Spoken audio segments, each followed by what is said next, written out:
মদিনায় 120 বছরের একটা যুদ্ধ চলছিল, কেউ যুদ্ধটা থামাতে পারে না। বিশ্বনবী 7 দিনের ব্যবধানে যুদ্ধ থামিয়ে দিলেন। সুবহানাল্লাহ। Intellectual capacity, very good mediator.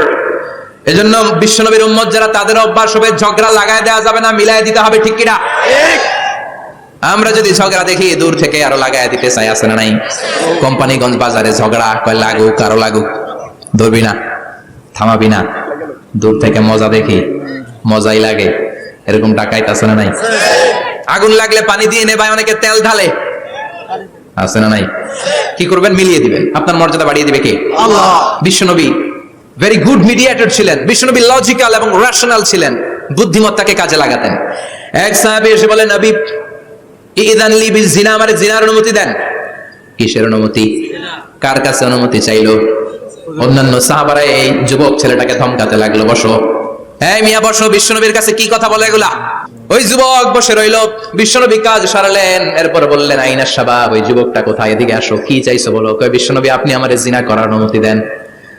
বিশ্বনবী যুবকটারে কাছে ডেকে আনলেন, বললেন, ও যুবক, তোমার ঘরে বোন আছে কিনা? কয় আছে। তোমার বোনের সাথে কোনো পুরুষ জিনা করুক, তোমার কেমন লাগবে? সে বলে, আমি এই পুরুষটারে হত্যা করব। হত্যা করবা? ওকে, ডান। তোমার ঘরে মা আছে কিনা? আছে। তোমার মায়ের সাথে পর পুরুষ জিনা করবে, কেমন লাগবে? কয়, আমি সাইজ করবো ওরে। তোমার ঘরে স্ত্রী আছে কিনা? আছে। তোমার স্ত্রীর সাথে যদি কেউ জিনা করে কেমন লাগবে? বলে, আমি তারে ছাড়বো না। বিশ্বনবী বললেন, তাহলে যেই মহিলার সাথে তুমি জিনা করবা, সেও তো কারো বোন, সেও তো কারো স্ত্রী, সেও তো কারো মা। ঠিক কিনা? সুবহানাল্লাহ। What N intellectual capacity. যুবক বলে, তাই তো, এইভাবে তো ভাবি নাই। আমি যার সাথে পাপ কর্ম করব, সেও তো কারো বোন হবে, সেও তো কারো মা হবে, সেও তো কারো স্ত্রী হবে। ও নবী, আপনি আমারে মাফ করে দেন, আমার জন্য দোয়া করে দেন, যেন তাকওয়ার উপর জীবন প্রতিষ্ঠা করতে পারি। লজিক্যালি জিনিসকে সলভ করার চেষ্টা করতেন। মুআয ইবনে জাবালকে বিশ্বনবী সাল্লাল্লাহু আলাইহি ওয়াসাল্লাম ইমাম বানিয়ে পাঠালেন। উনি ইমামতি করতে গেলেন এক মসজিদে। মাগরিবের সালাতে উনি লম্বা কেরাত ধরলেন। এশার নামাজ শুরু করলেন সূরা বাকারা দিয়ে, কোরআনের সবচেয়ে ছোট সূরা।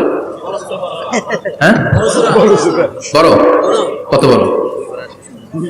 বিশাল বড়। এখন ওই এলাকার মুসল্লিরা ছিল কৃষক মুসল্লি।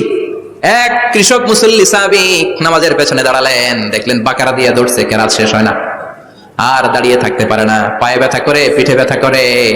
কিছুক্ষণ পর রেগে মেগে নামাজ ছেড়ে দিয়ে বারান্দায় নামাজ পড়ে বিশ্বনবীর কাছে বিচার দিতে গেলেন। যে বললেন, নবী এমন ইমাম পাঠাইছেন, এসা পরে বাকারা দিয়া। বিশ্বনবীকে সর্বনাশ, মুআয তো ভেজাল লাগায় ফেলতেছে। ডেকে পাঠালেন, সহিহ বুখারীর বর্ণনা। বিশ্বনবী বললেন, মুআয, হোয়াট আর ইউ ডুইং দেয়ার? কি করছো তুমি সেখানে? আফাতানুন আনতা ইয়া মুআয? ও মুআয, তুমি কি ফিতনা বাজাও নাকি? তুমি কি ফিতনা ছড়াচ্ছ নাকি? খেটে খাওয়া মানুষ, কৃষক মানুষ, মাঝারি সাইজের কত সুন্দর সূরা আছে, ওয়াদ-দুহা ওয়াল-লাইলি ইযা সাজা, আল কারিআতু মাল কারিআ, আসনা নাই, আলহাকুমুত তাকাসুর, আসনা নাই। এগুলো দিয়ে না পড়ে বড় বড় সূরাতুল্লাহ কেন্দ্রে মুআয, আফাতানুন আনতা ইয়া মুআয, তোমারে কি আমি অ্যাপয়েন্টমেন্ট দিছি তুমি ফিতনা বাজাবা? খবরদার মুআয, ইয়াসসিরু ওয়ালা তুআসসিরু, ইসলামকে মানুষের কাছে সহজ করে উপস্থাপন করবা। বাশশিরু ওয়ালা তুনাফিরু, ইসলামকে এমন ভাবে উপস্থাপন করবা না যে তোমার কথা শুনে মানুষ দিন থেকে ভেগে ভেগে যায়। তাহলে এই দায়ভার ইসলামের নয়, এই দায়ভার বর্তাবে তোমার কাঁধের উপর। চিৎকার করে বলেন, ঠিক কিনা? আমাদের মধ্যে অনেকে ইসলামকে অনেক কঠিন করে ফেলে, মানুষকে আশার বাণী শোনায় না। কই এমনে না বললে আপনার বাদ, আপনি বেদাত করছেন, আপনি শিরক করছেন, আপনার কিচ্ছু হবে না। যারে বলে কিচ্ছু হবে না, সে বলে আমার যেহেতু কিচ্ছু হবে না, তোর কথা শোনার আমার দরকার নাই। যে আমার আশার বাণী শোনায়, আমি তার কাছে যাই। ঠিক কিনা? এজন্য সহিহ ইসলাম আপনি প্রচার করবেন, but your approach should be very flexible. 100 বছর যেটা চালু আছে আপনি একদিনই উঠিয়ে দিতে পারবেন? It's not a logical approach. বিশ্বনবীর অ্যাপ্রোচ, বিশ্বনবীর রেশনাল ক্যাপাসিটি এমনটা ছিল না। সহজভাবে বুঝাবেন, আদ-দীন ইউসরুন লা উসরা ফি, দিনটা হলো সহজ, দিনের মধ্যে কাঠিন্যতা নাই। সুবহানাল্লাহ, কি ক্যাপাসিটি! আমি যেমনি আপনাদেরকে নিয়ে বসে ওয়াজ করতেছি, বিশ্বনবী ওয়াজ করতেন, তবে সংক্ষিপ্ত ওয়াজ। আমরা আধা ঘন্টা করে যদি রাখতে চাই, হুজুর আরো আধা ঘন্টা করেন। তো আরো আধ ঘন্টা করে যদি শেষ করতে চাই, হুজুর আর 10 মিনিট করেন। হুজুর ওয়াজ অনেক টেস্ট লাগে, হুজুর নামাজ টেস্ট লাগে না। আচ্ছা না, নাই? ওয়াজ ভাল লাগে, নামাজ ভাল লাগে না, কিন্তু বিশ্বনবীর ওয়াজ ছিল সংক্ষিপ্ত। আর বিশ্বনবী বলতেন, one of the minor sign before the day of judgement, your lecture will be longer, your সালাত উইল বি শর্টার। কিয়ামতের আগে তোমাদের লেকচার, ইসলামী লেকচার লম্বা হবে, নামাজ হয়ে যাবে সংক্ষিপ্ত। এই আলামত সমাজে আছে না নাই? বিশ্বনবী সংক্ষিপ্ত কথা বলতেন, আর ওনার বুদ্ধিবৃত্তিক ক্যাপাসিটি কাজে লাগিয়ে তিনি বুঝাতেন। হাত দিয়ে ইঙ্গিত করতেন, আঙ্গুলের বিভিন্ন ব্যবহার সমাজে আছে না নাই? এরকম করলে এটা লাইক বলে না, এরকম করলে বলে ডিসলাইক, আবার ক্রিকেট এরকম করলে কয় ছক্কা, আবার একটা উড়াইলে কয় তুই যা। একটা মানে কি? আবার বিজয় দেখায় কেমনে? কথা কন, ভিক্টরি আছে না নাই? বিশ্বনবীও এটাকে মডার্ন টিচিং মেথোডোলজি বলে। আধুনিক শিক্ষা পদ্ধতিতে এখন দেখবেন যে আগে ব্ল্যাক বোর্ডে লিখতো, এখন হোয়াইট বোর্ডে লিখে মার্কার দিয়ে। আগে বই থেকে বুঝাতো, এখন ভিজুয়ালাইজ করে, ভিডিও দেখিয়ে শেখানো হয়, ঠিক কিনা? বিশ্বনবী এটা করতেন। বিশ্বনবী একবার কিয়ামতের ওয়াজ করছেন, দুইটা আঙ্গুলকে এরকম করে বললেন, আনা বুইসতু আনা ওয়াসসাআতু কাহাতাইন, এই দুইটা আঙ্গুল যেমনি কাছাকাছি, আমি এবং কিয়ামত এরকম কাছাকাছি নাজিল হয়েছি। আমি এবং কিয়ামত এরকম কাছাকাছি, বুইসতু আনা ওয়াসসাআতু কাহাতাইন। আবার বলতেন, আনা ওয়া কাফিলুল ইয়াতীমি কাহাতাইন, আমি এবং ইয়াতীমের রক্ষণাবেক্ষণকারী এই দুইজন জান্নাতে এরকম কাছাকাছি থাকবো। কোন সুবহানাল্লাহ। এরকম আঙ্গুল দিয়ে বিশ্বনবী বোঝাতে চাইতেন। আবার মাটির মধ্যে খেজুর গাছের ডালা দিয়ে লম্বা একটা দাগ টানলেন, ডানে বায়ে অনেকগুলো দাগ টানলেন। সাহাবারা বললেন এটা কি? বিশ্বনবী বললেন, এই যে দাগটা দেখলা, এই দাগটার নাম হলো সিরাতুল মুস্তাকিম। চিল্লায় বলেন, এই দাগটার নাম কি? সিরাতুল মুস্তাকিম। আর ডানে বায়ে ছোট ছোট যে দাগগুলো দিলাম, এগুলো হলো সুবুলুশ শায়তান, শয়তানের রাস্তা। সিরাতুল মুস্তাকিমে উঠলে শয়তানের রাস্তা থেকে অনেক হাতছানি আছে না নাই? ডানে বায়ে তাকানো যাবে না। সিরাতুল মুস্তাকিমে যে তুমি উঠেছো, চলতে থাকে বা চলা শুরু হলো দুনিয়াতে, শেষ হয়ে যাবে জান্নাতে। সুবহানাল্লাহ।